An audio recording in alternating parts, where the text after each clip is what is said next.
setiap orang itu perlu punya ambisi. Saya melihat bahwa ambisi itu bukan sesuatu yang negatif. Saya melihat bahwa tanpa sebuah ambisi itu sulit buat seseorang untuk memotivasi dirinya. Tetapi kemana ambisi itu diarahkan? Ini menjadi satu yang kita mesti perhatikan. Dan bagaimana implikasi dari ambisi-ambisi yang sudah dibangun tadi.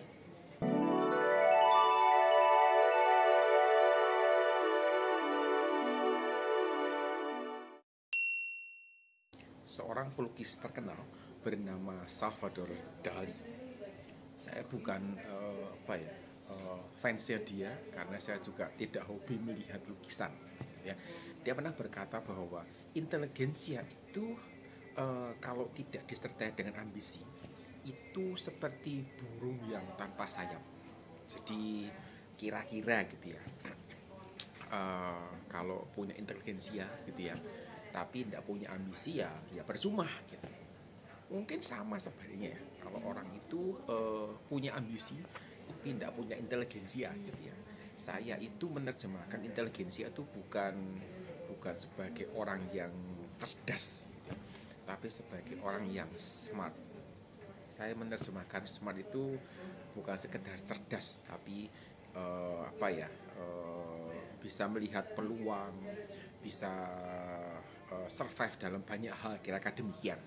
Dan menurut saya setiap orang itu perlu punya ambisi, dan ambisi ini menjadi semacam faktor pendorong gitu ya, untuk orang itu bisa maju, untuk orang itu bisa berkembang lebih besar lagi.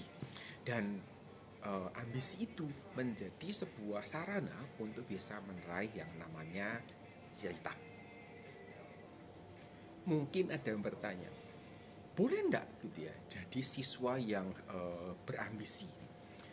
Saya melihat bahwa ambisi itu bukan sesuatu yang negatif. Jadi saya mengatakan saya terbuka bahwa boleh seorang siswa itu punya ambisi, boleh menjadi siswa yang berambisi gitu ya. Nanti cek videonya. Yang menjadi masalah adalah ketika ambisi itu disertai dengan satu ide yang lebih besar gitu ya, yang namanya ambisius gitu ya. Orang yang ambisius itu cenderung untuk menghalalkan segala cara, dan ini menjadi bagian yang mesti diperhatikan, karena ketika orang itu menghalalkan segala cara, maka ya dia tidak peduli dengan orang lain, dia tidak peduli dengan etika, tidak peduli dengan aturan, tidak peduli dengan situasi sekitarnya. Yang penting tujuannya tercapai. Kalau kita meneliti dalam KBBI, Kamus Besar Bahasa Indonesia, ambisi itu diterjemahkan sebagai sebuah keinginan, hasrat, nafsu yang besar untuk memperoleh sesuatu. Jadi oleh karena ambisi ini tidak, kadang-kadang sih orang mengatakan ambisi itu negatif begitu. Tapi saya melihat bahwa ambisi itu adalah sesuatu yang positif, karena terkait dengan sebuah keinginan, hasrat, nafsu yang besar untuk mengejar sesuatu.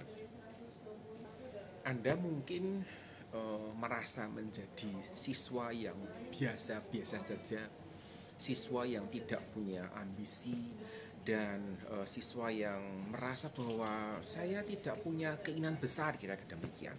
Kemudian terus datang sebuah pemikiran gitu. Terus bagaimana saya bisa bersaing dengan mereka yang punya ambisi gitu. Dan ya kadang saya tuh bertanya, emang benar gitu ya bahwa memang Anda tidak punya ambisi apapun gitu ya? Kayaknya kok enggak juga gitu. Tapi saya melihat bahwa tanpa sebuah ambisi itu sulit buat seseorang untuk memotivasi dirinya. Jadi mungkin cara yang paling mudah gitu ya untuk memotivasi diri sendiri adalah punya ambisi. Tapi tadi itu jangan sampai ambisius, karena kalau sampai ambisius jadi masalah nanti gitu ya. Dan ambisi yang arahnya tidak tepat gitu ya. Saya berambisi, tidak ada sih orang yang mengatakan saya berambisi menjadi koruptor, tidak ada gitu. Tapi kadang-kadang ketika orang itu punya ambisi tertentu, punya tujuan tertentu, punya cita-cita tertentu, yang dipikirkan itu adalah bagaimana mengejar itu, akhirnya terjebak pada situasi yang tadi namanya ambisius. Dan sekali lagi, kalau Anda itu mengatakan bahwa saya tidak punya ambisi, terus bagaimana saya bisa bersaing gitu.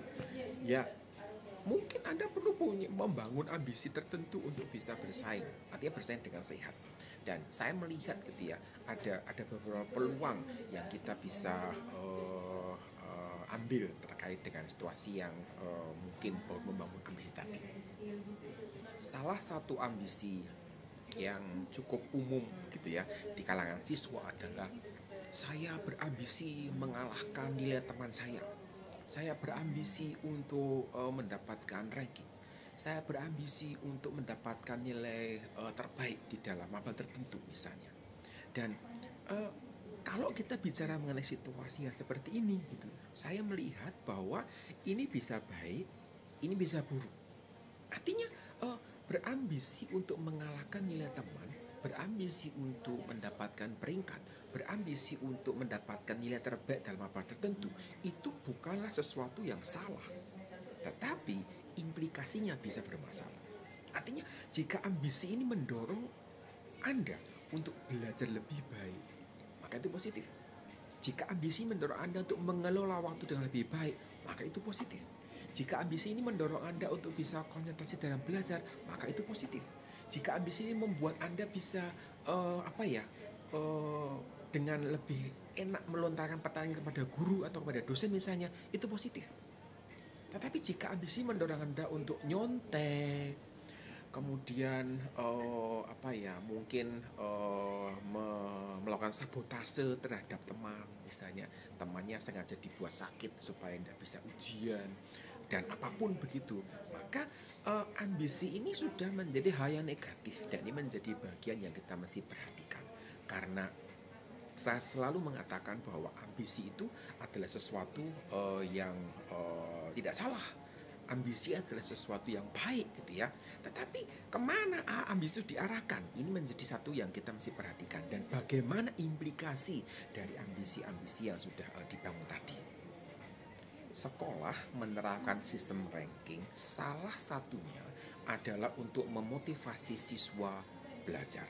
Sehingga ambisi meraih ranking ini bisa gitu ya, bisa mendorong siswa untuk belajar. Jadi yang malas-malasan itu dimotivasi gitu ya, dengan cara kalau kamu belajar dengan lebih baik bisa ranking loh, kira-kira demikian.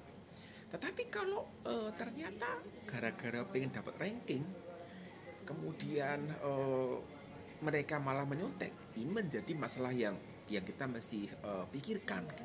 Dan seringkali ini tidak mungkin belum masuk di dalam radar para pengelola sekolah bahwa memberikan motivasi terkait dengan ranking ini salah satunya bisa mendorong siswa untuk nyontek seperti itu.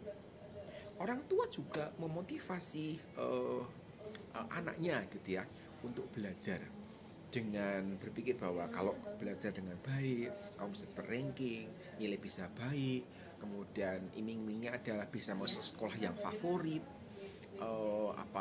masa depannya cerah, kira-kira demikian. Jadi dengan memotivasi dengan modal seperti ini, maka orang tua itu berusaha mendorong anaknya untuk belajar, mengingatkan anaknya untuk belajar. Bahkan gitu ya, bukan rahasia umum, beberapa orang tua memberikan insentif tertentu. Misalnya kalau ranking 1 dikasih hadiah apa begitu, ranking 2 hadiahnya apa gitu. Jadi kalau rankingnya makin tinggi, makin besar, makin makin berharga, kira-kira demikian hadiah yang diberikan. Atau kalau misalnya nilai ujiannya itu bisa meningkat dan sebagainya. Jadi ada berbagai macam trik yang dipakai orang tua untuk hal ini. Sekali lagi, ketika ketika sekolah ini menerapkan sistem ranking untuk memotivasi siswa untuk belajar, idenya baik gitu. Idenya adalah mendorong siswa untuk belajar, tetapi ada efek sampingnya yang kadang-kadang lepas dari radar sekolah, yaitu dorongan untuk nyontek. Karena ada siswa yang tidak mau ikut proses, pengen yang mudah, pengen instan gitu ya, tidak mau belajar teratur dan sebagainya. Ini masih menjadi bagian yang diperhatikan. Saya melihat bahwa bersaing dengan teman yang ambisi, bahkan yang ambisius gitu ya, itu bisa merugikan. Artinya kita tidak pernah bisa tahu dengan pasti apa sih ambisi yang sebenarnya. Kalau ambisius itu kita bisa amati dari perilakunya gitu ya, tetapi apa sih tujuan akhirnya kita belum tentu bisa mengerti dari tampak luarnya. Dan bersaing dengan mereka yang ambisius itu biasanya merugikan. Kenapa? Karena stamina Anda dalam bersaing belum tentu sama dengan dia. Ini menjadi satu hal yang kita mesti perhatikan. Ada orang yang kemudian merasa lelah ketika mereka bersaing gitu ya dengan temannya gitu ya. Ya karena memang staminanya enggak sama seperti itu. Kemudian kalau kita mengamati gitu ya, ada juga kalau kita bicara mengenai fasilitas pendukung mungkin juga berbeda. Teman Anda mungkin dari keluarga berada sehingga akses internet itu unlimited misalnya. Dilengkapi dengan berbagai macam gadget terbaru yang bisa mendukung proses belajar seharusnya lebih baik. Mungkin berlangganan TV kabel tertentu, sehingga dia bisa dapat akses informasi dengan lebih banyak lagi gitu ya. Mungkin Anda tidak mampu mendapatkan itu. Kemudian ruang lingkup dan batasannya juga berbeda gitu. Mungkin teman Anda itu lesnya banyak gitu ya. Jadi sekolahnya 2 kali kok saya bilang, pagi sampai hampir sore dia sekolah di sekolah formal, kemudian sepulang sekolah dia lanjut dengan les ini itu sampai malam gitu ya. Ini membuat situasi dan latar belakangnya itu tidak sama. Jadi saya melihat bahwa bersaing dengan teman yang ambisi, apalagi dengan ambisius, itu lebih banyak sisi yang merugikan daripada sisi yang menguntungkan. Apalagi gitu ya, kalau saking ambisiusnya itu membuat dia jadi orang yang jago nyontek. Pertanyaannya adalah, kalau Anda tahu bahwa menyontek itu adalah yang tidak bertanggung jawab, apakah Anda akan menirunya demi untuk mengalahkan teman Anda, demi untuk meraih ambisi Anda? Kan tidak juga. Saya melihat bahwa bersaing dengan teman, tadi saya sampaikan bahwa situasinya bisa macam-macam gitu. Situasinya bisa berbeda, stamina, fasilitas dan sebagainya gitu ya. Jadi saya lebih melihat bahwa kalau kita itu bersaing dengan diri sendiri, maka kita itu bersaing dengan situasi yang tahu gitu ya, sama gitu ya. Jadi misalnya menjadi pribadi yang lebih baik dari kemarin, atau menjadi pribadi yang lebih baik dari minggu lalu misalnya. Ini bisa menjadi sebuah ambisi, bersaing dengan diri sendiri dengan situasi yang sama, tapi mungkin dengan paradigma yang berbeda begitu. Itu mendorong kita itu bisa memotivasi kita untuk belajar lebih baik, untuk mengembangkan diri lebih baik lagi. Dorong diri Anda pada batas tertentu gitu ya. Jangan dorong diri Anda untuk melampaui batas tertentu. Saya cenderung untuk menyarankan setiap orang itu push to the limit. Dorong diri Anda pada batas tertentu. Jangan beyond the limit. Jangan melewati batasnya. Kita tidak pernah tahu sampai di mana batasnya. Sampai kita tuh dorong pada batas maksimal begitu, baru kita tahu di mana batasnya. Saatnya untuk kita berhenti, menyesuaikan diri dan situasinya, belajar dengan lebih baik, mengembangkan dengan lebih baik lagi untuk mendorong batas itu lebih jauh lagi. Kemudian dorong diri Anda ke situ lagi. Jadi bersaing dengan diri sendiri itu sebenarnya bisa menjadi bagian dari hidup sehari-hari, dan itu menjadi satu situasi yang dibangun di sekolah-sekolah di Finlandia.